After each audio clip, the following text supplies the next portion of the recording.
বন্ধু আর ভাইয়ের মধ্যে পার্থক্য কি জানো? হযরত আলী রাদিয়াল্লাহু তাআলা আনহু বলেন, বন্ধু হচ্ছে হীরার মতো আর ভাই হচ্ছে সোনার মতো। প্রশ্ন করা হলো, হে আলী, ভাইকে সোনার সাথে তুলনা করলেন আর বন্ধুকে তার থেকেও দামি হীরার সাথে কেন তুলনা করলেন?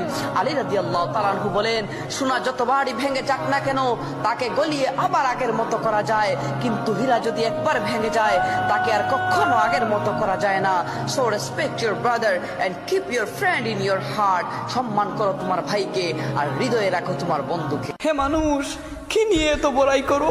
তোমাকে কবরে রাখার 3 দিন পরে তোমার নখগুলো খসে পড়ে যাবে, 4 দিন পর তোমার চুলগুলো এবং পশমগুলো ঝরে পড়ে যাবে, তোমাকে কবরে রাখার 5 দিন পর তোমার মগজগুলো পানি হয়ে বের হয়ে আসবে, তোমাকে কবরে রাখার 6 দিন পর তোমার পেটের ভিতরে সব তোমার নাক আর কান দিয়ে বের হয়ে আসবে, তোমাকে কবরে রাখার 60 দিন পর তোমার হাড়গুলো থেকে তোমার মাংসগুলো খসে পড়ে যাবে। অথচ তুমি কিসের বড়াই করো, কিসের এত অহংকার করো, কি নিয়ে তুমি এত মারামারি হানাহানি করো? হে যুবক, আল্লাহর পথে ফিরে আসো, আল্লাহর পথে ফিরে আসো।